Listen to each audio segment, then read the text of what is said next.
कि कोरोना संकट के मद्देनजर लॉकडाउन के 5वें चरण का खाका अभी से तैयार किया जा रहा है। लॉकडाउन के 5वें चरण को लेकर प्रधानमंत्री नरेंद्र मोदी जल्द ही मन की बात कर सकते हैं।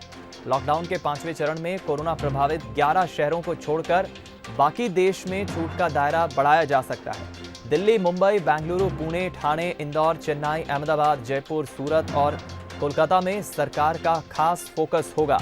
इन शहरों में 70% से ज्यादा कोरोना केस है। केवल अहमदाबाद, दिल्ली, पुणे, कोलकाता, मुंबई में तो आंकड़ा 60% के पास है। केंद्र की ओर से धार्मिक स्थलों को खोलने की छूट दी जा सकती है, लेकिन नियम और शर्तें लागू रहेंगी। धार्मिक स्थलों पर कोई भी मेला या महोत्सव मनाने की छूट नहीं होगी। इसके अलावा कंटेनमेंट जोन छोड़कर सभी जोन में सैलून और जिम खोलने की इजाजत दी जा सकती है। हालांकि स्कूल, कॉलेज, यूनिवर्सिटी, मॉल और मल्टीप्लेक्स बंद रखे जा सकते हैं।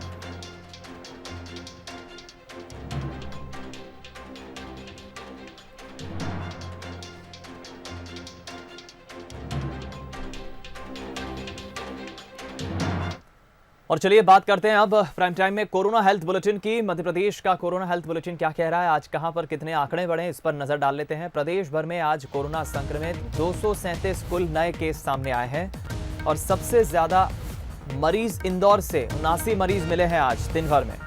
वहीं राजधानी भोपाल से 53 मरीज, सागर से 20 नए मरीज मिले हैं, उज्जैन से 13 नए मरीजों की पुष्टि हुई है और इस तरह अब कुल एक्टिव मरीजों की संख्या बढ़ के करीब 5000 के ऊपर पहुंच गई। हम रुक करेंगे, आकर्ष शर्मा हमारे संवाददाता इस वक्त फोन लाइन पर जुड़ गए ज्यादा जानकारी के साथ। आकर्ष, क्या कह रहा है लेटेस्ट हेल्थ बुलेटिन? दीपक, साफ तौर पर जो हेल्थ बुलेटिन अभी जारी हुआ है वो साफ तौर पर दिखा रहा है कि लॉकडाउन 4 में जिस तरीके की गतिविधियां शुरू की गई थी उसमें जो उछाल आना था, अंदेशा जिस तरीके का जताया जा रहा था, वही साफ तौर पर देखने को मिल रहा है। आज फिर 237 नए मरीज सामने आए। जिस तरीके से इंदौर और भोपाल जिस तरीके के हॉटस्पॉट बने हुए हैं, इंदौर में 79 केस सामने आए तो भोपाल में 53 केस सामने आए। आज भोपाल में आज फिर से बाजार खुले थे, कुछ गतिविधियां शुरू करने की जिला प्रशासन के द्वारा शुरू करी गई है। तो ऐसे में आने वाले दिनों में एक बार फिर भोपाल में भी जो कोरोना के मामले हैं वो बढ़ सकते हैं। दीपक, साफ तौर पर मैं बताना चाहूंगा करीब 50 जिले ऐसे हैं जहां तक ये संक्रमण फैल चुका है। कटनी समेत 2 जिले ही बस अभी बचे हैं जो अभी इस महामारी में संक्रमित नहीं हुए हैं। लेकिन हालांकि दीपक, एक बात अहम ये भी है कि करीब 5 से 6 जिले ऐसे हैं जो संक्रमित जरूर हुए थे, लेकिन वहां पर अब एक्टिव केस एक भी नहीं बचा है। जिस तरीके का नरोत्तम मिश्रा ने हाल ही में कहा था कि जो कोरोना की पेशेंटों की संख्या में कमी आएगी, लेकिन ऐसा दिख नहीं रहा है। जिस तरीके लॉकडाउन 4 में गतिविधियां शुरू हुई हैं तो जो मरीज हैं उनकी संख्या में बढ़ोतरी हुई है। और अभी एक्टिव केस की बात की जाए तो 3021 मरीज एक्टिव हैं और करीब 4000 जो मरीज हैं वो ठीक होकर घर की तरफ जा चुके हैं। और टोटल मरीजों की बात की जाए तो 7261 मरीज मध्य प्रदेश में अभी तक टोटल मरीज सामने आ चुके हैं। शुक्रिया आकर्ष जानकारी हम तक पहुंचाने के लिए। टोटल करीब 7200 मरीज जो है मध्य प्रदेश में, उसमें से अब तक 3927 करीब 4000 ठीक हो गए। एक्टिव मरीजों की संख्या 3021 है।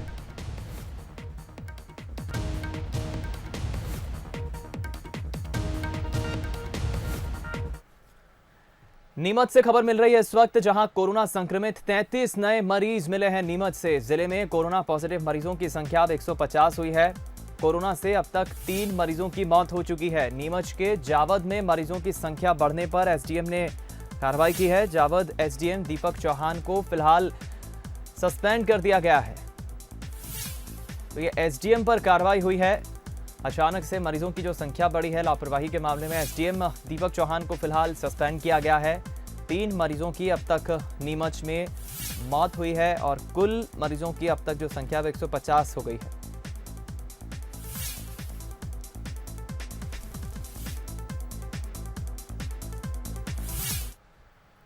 और चलिए अब बढ़ते हैं अगली खबर की ओर। दुनिया भर में कोरोना वायरस किस तरह से तेजी से पैर पसार रहा है, इसका हम आपको ग्राफ बता देते हैं। अमेरिका, रशिया सहित कई अलग अलग देशों में इसके आंकड़े बढ़ रहे हैं और वहीं देश में कोरोना मरीजों की संख्या भी लगातार बढ़ रही है।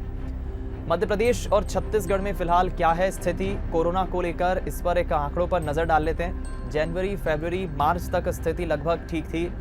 22 मार्च के बाद से स्थिति बिगड़ना शुरू होती है। तो देखिए, ये लाल कलर के लकीर जो आप देख रहे हैं, मध्य प्रदेश में कुल 7261 केस अब तक सामने आए हैं, जिनमें से करीब 4000 ठीक हो गए हैं। और वहीं इस तरह छत्तीसगढ़ की बात करें तो छत्तीसगढ़ में हालांकि मध्य प्रदेश के मुकाबले काफ़ी बेहतर है स्थिति। एकाएक छत्तीसगढ़ में मामले बढ़ने में थोड़ा वक्त लगा। मई के बाद हम कह सकते हैं कि आंकड़े धीरे धीरे बढ़े। मध्य प्रदेश में आंकड़े अब जो है 7,000 के पार हो गए, जबकि 4,000 ठीक हो गए।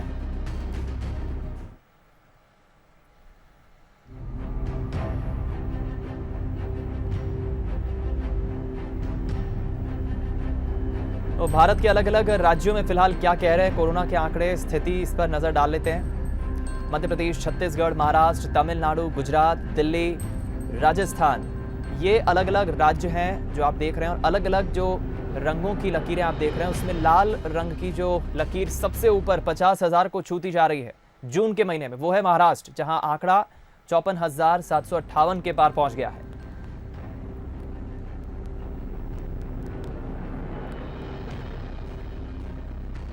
और दुनिया के अगर अलग अलग देशों के ऊपर हम नज़र डालें तो फिलहाल दुनिया के अलग अलग देश किस स्थिति से गुजर रहे हैं, किस तरह कोरोना आंकड़े बढ़े। India, America, Russia, China, Spain, UK, Italy, France, Germany, Turkey और ईरान, ये अलग अलग देश हैं।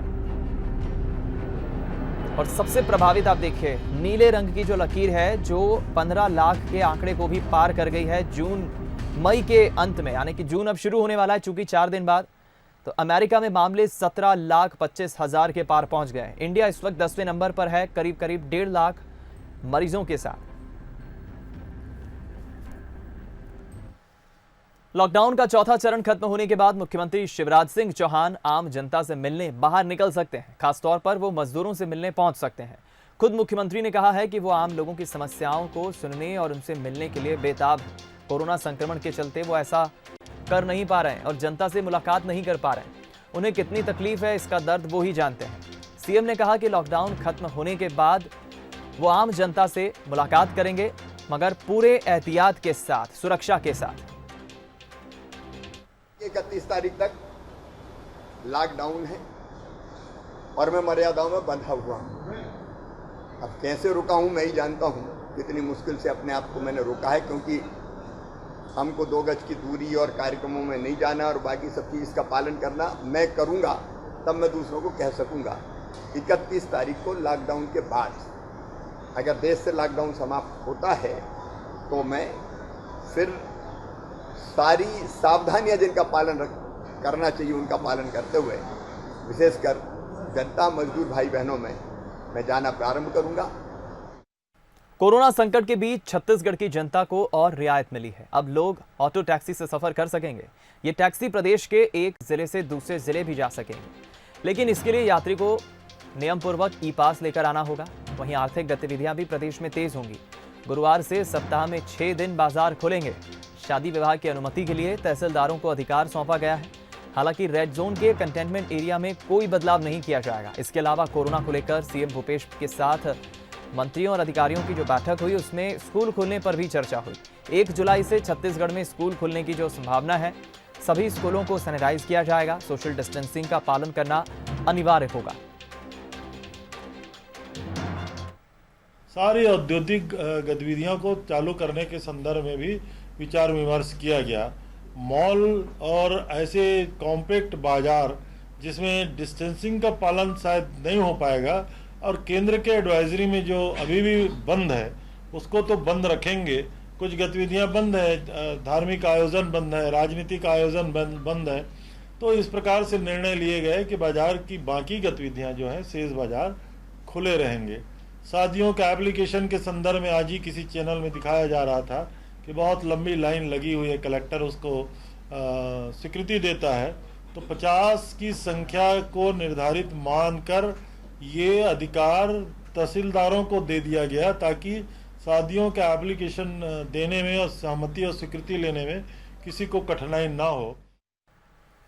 रायपुर से खबर मिल रही है इस वक्त, जहां रेलवे स्टेशन पर बताया जा रहा है एक होटल में भीषण आग लग गई है। रायपुर रेलवे स्टेशन के और होटल लीरॉय में बताया जा रहा है भीषण आग लगी है। आग से लाखों का सामान जलकर खाक हो गया है।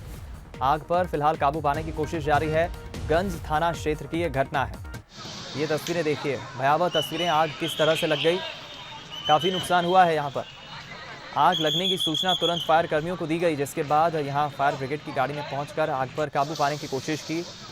लोगों की यहां पर काफी भीड़ एकत्रित हो गई क्योंकि काफी नुकसान हुआ है बताया जा रहा है। अधिक जानकारी के लिए हम रुक करेंगे। न्यूज एडिटर अभिषेक शुक्ल हमारे साथ जुड़ गए फोन लाइन पर। अभिषेक, तस्वीरों में हम देख रहे हैं आग का जो स्वरूप है वो काफी भयावह नजर आ रहा है। कितना नुकसान हुआ है, कैसे आग लगी और फिलहाल क्या स्थिति है?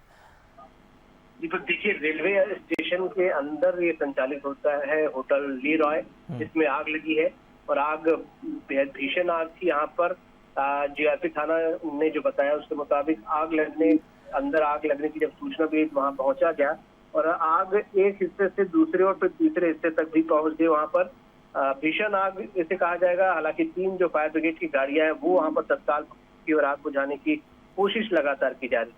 आग कैसे लगी ये तो अभी कहना मुश्किल है। शॉर्ट सर्किट शुरुआती तौर पे बताया जा रहा है। नुकसान भी जब आग पूरी तरह बुझ जाएगी तभी पता चलेगा, लेकिन अंदर का जितना सामान था बताया जा रहा है वो जलकर खाक हो चुका है। फायर ब्रिगेड ने बाहर की आग तो बुझा ली है, अभी अंदर इस पर काबू पाने की कोशिश की जा रही है। तो फायर ब्रिगेड का अमला लगातार लगा है।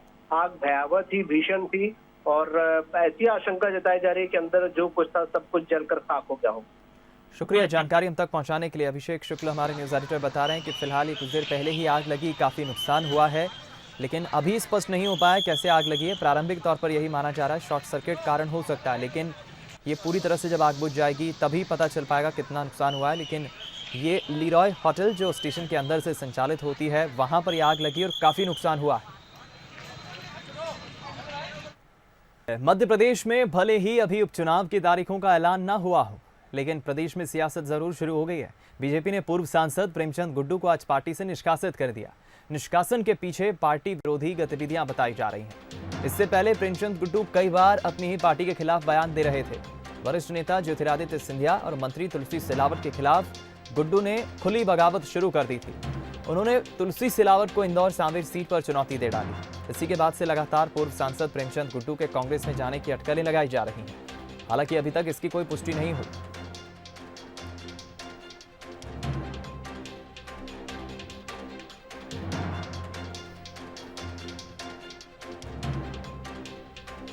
वहीं बीजेपी से निष्कासित किए जाने के बाद प्रेमचंद गुड्डू का बयान सामने आया है। उन्होंने कहा है कि वे पहले ही बीजेपी से इस्तीफा दे चुके हैं और निष्कासित करके बीजेपी ने उनका चरित्र हनन किया है, जिसको लेकर वे बीजेपी के खिलाफ कोर्ट जाएंगे और कानूनी लड़ाई लड़ेंगे। नहीं ना, रुक क्या रहेगा। अब ये तो मेरा डिफेमेशन किया है, जो पार्टी में छोड़ चुका हूँ और जिस पार्टी से मेरा लेना देना नहीं है, मैं अखबारों के माध्यम से भी मेल से भी उनको सूचना बता चुका हूँ।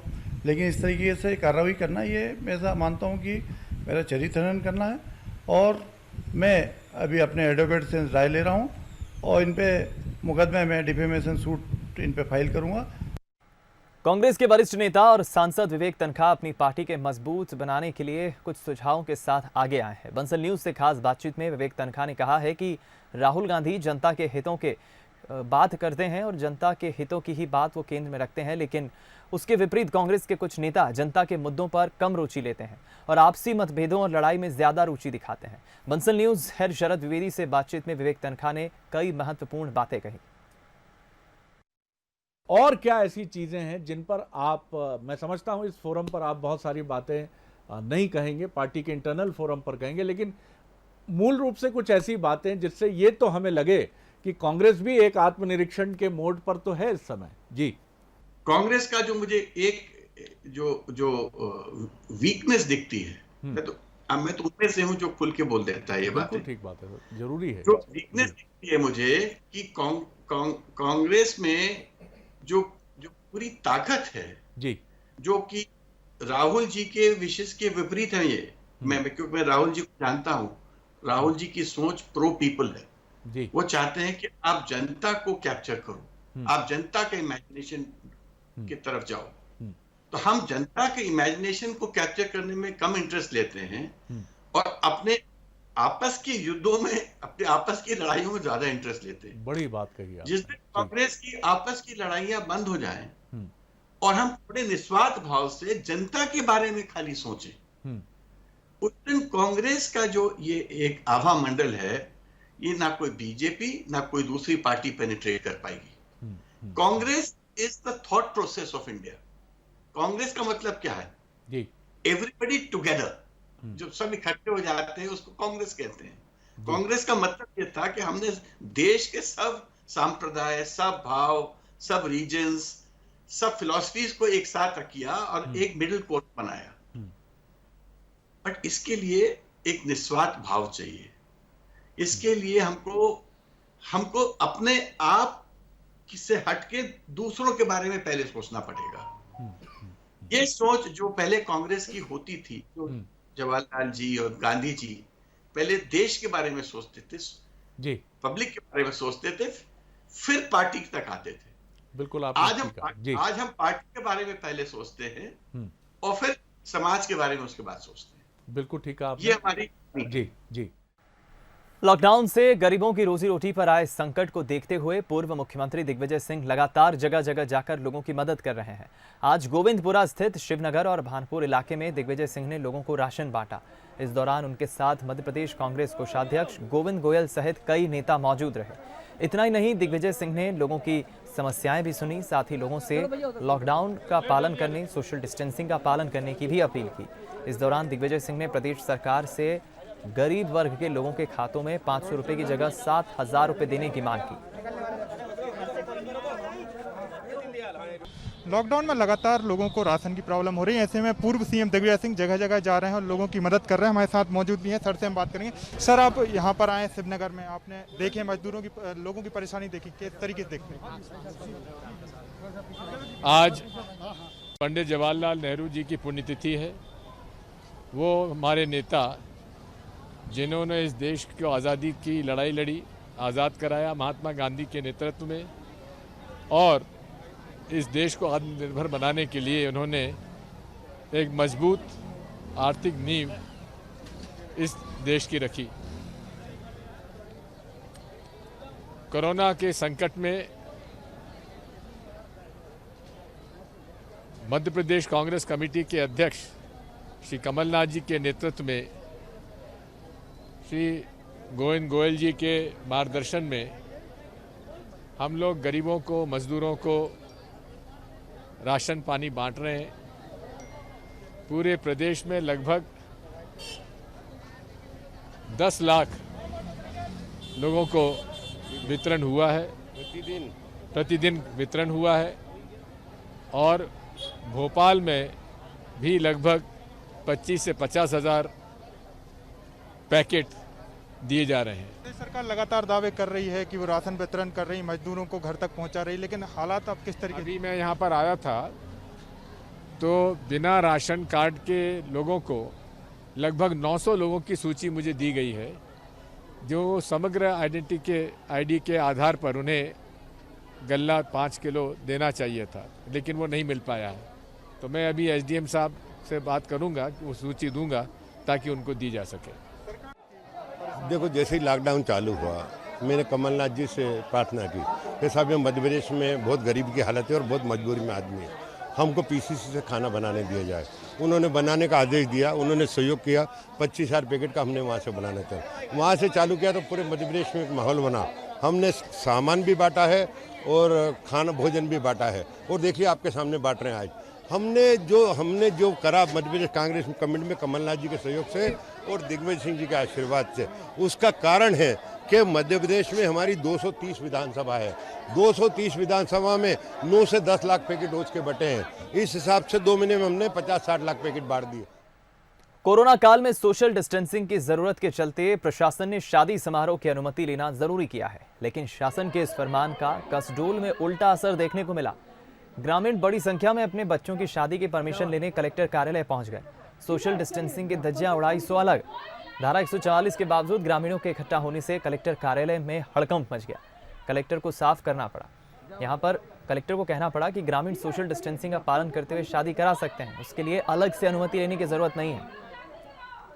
हम लोग यहाँ पे लगभग 350 की संख्या में है, पालक लोग आए हैं और अपने बच्चे लोगों का विवाह का जो परमिशन है, अनुमति है, वो लेना चाह रहे हैं। और काफ़ी लोग लाइन लगा करके भरी दोपहरी में लाइन लगाए। उसके बाद प्रशासनिक अधिकारियों के द्वारा ये बोला गया कि आप लोगों को परमिशन लेने की ज़रूरत नहीं है। कल्पना कीजिए आप अपने किचन के सिंक में बर्तन धो रहे हो और तभी अचानक उसके पाइप से 8 फीट लंबा सांप निकल आए। ये बात सोचकर ही सिरहन पैदा हो जाती है, लेकिन इटारसी के वैशाली नगर के रहने वाले महेश यादव के साथ ऐसा हकीकत में हुआ है। देखिए तस्वीरें। इतने लंबे सांप को देखकर उनके होश फख्ता हो गए। आनन फानन में सर्प मित्र अभिजीत यादव को बुलाया गया। अभिजीत ने बड़ी होशियारी से सांप पर काबू पाया। उसे बागदेव के जंगलों में एक नदी में सुरक्षित छोड़ दिया गया। अभिजीत के मुताबिक सांप रेड स्नेक है जो जहरीला नहीं होता। गर्मी ज्यादा होने पर ठंडी जगहों पर जाने की कोशिश करता है, इसलिए वो घर के सिंक तक जा पहुंचा। बढ़िया बढ़िया, शाबाश शाबाश शाबाश। दूरी पे और सांप को निकालते हुए ये निकल गया। देखिए कितना बड़ा है, बहुत ही लंबा सांप है, कम से कम। मध्य प्रदेश में फसलों के लिए काल बनकर आए टिड्डी दल ने काफी आतंक मचा रखा है इस वक्त, और महाकौशल में भी इसका असर कुछ ऐसा ही दिख रहा है, क्योंकि टिड्डी दल महाकौशल में भी अब दस्तक दे चुका है। हमले को लेकर जिला प्रशासन ने अलर्ट जारी कर दिया है और कृषि विभाग की टीम के साथ ही किसानों को भी मुस्तैद रहने के निर्देश दिए हैं। जबलपुर जिले में करीब 15,000 हेक्टेयर में मूंग की फसल बोई गई, जबकि किसानों ने 16,500 हेक्टेयर के भीतर उड़द की फसल लगाई है और करीब 2 से 2,500 हेक्टेयर में सब्जियां लगाई हुई हैं। यदि एक दिन भी यहां टिड्डी दल जिले में रुक गया तो काफी नुकसान कर सकता है। टिड्डी दल के हमले की आशंका को देखते हुए प्रशासन ने किसानों को सलाह दी है कि वो टोली बनाकर परंपरागत उपाय जैसे ढोल बजाकर, डीजे बजाकर, थाली, टीन के डब्बे से शोर मचाकर, ट्रैक्टर का साइलेंसर निकालकर जो है आवाज़ निकालें, ताकि टिड्डी दल से बचा जा सके। बताया जा रहा है कि टिड्डी दल की चौड़ाई जब ये ग्रुप में चलते हैं तो करीब करीब 2 किलोमीटर तक होती है, जबकि इसकी लंबाई जब ग्रुप में चलते हैं तो 5 किलोमीटर तक होती है। और जहां भी टिड्डी दल पहुंचता है वहां काफ़ी फसलों को चट कर जाता है। जिस क्षेत्र में किसान को ये सूचना प्राप्त होती है कृषि विभाग के द्वारा, उस क्षेत्र में वो सजग रहें और रात्रि शाम से ही वो तैयारी करें, ढोल नगाड़े, मजीरा, थाली और जो शंख जो कुछ भी है उनको पीपा वो सब बजाने लगे, ताकि क्या है कि उनके खेत में ये टिड्डी का दल ना बैठे। क्योंकि यदि जिस खेत में ये बैठ जाएगा, उतर जाएगा, तो निश्चित तौर पर वहाँ मानिए कि वहाँ कुछ भी नहीं बचेगा, एक तिनका भी नहीं बचेगा। इसलिए ये किसानों को बहुत आवश्यक है कि वो अपने खेत से बचाएं और उनमें ढोल नगाड़े, मजीरा, थाली पीटें सब करें, ताकि क्या है कि वो दूर चली जाए, दूसरी जगह चले जाए। उनको ऐसा कोशिश करते हैं कि वो जंगलों तरफ चले जाए। भारतीय वायुसेना में तेजस विमान की दूसरी स्क्वाड्रन को शामिल किया गया है। तमिलनाडु के कोयम्बटूर के पास सुलूर एयरफोर्स स्टेशन पर air chief marshal RKS Bhadauria ने तेजस विमान से उड़ान भरी। बताया जा रहा है कि वायुसेना में तेजस की नई स्क्वाड्रन की एंट्री तब हो रही है जब भारत की चीन के साथ तनातनी बढ़ रही है। बता दें आपको, वायुसेना ने हल्के लड़ाकू विमान तेजस को HAL से खरीदा है। नवंबर 2016 में वायुसेना ने 50,025 करोड़ रुपए में 83 तेजस मार्क 1A की खरीदी को मंजूर दी थी। इस डील पर अंतिम समझौता करीब 40,000 करोड़ रुपए में हुआ है, यानी पिछली कीमत से करीब 10,000 करोड़ रुपए कम है।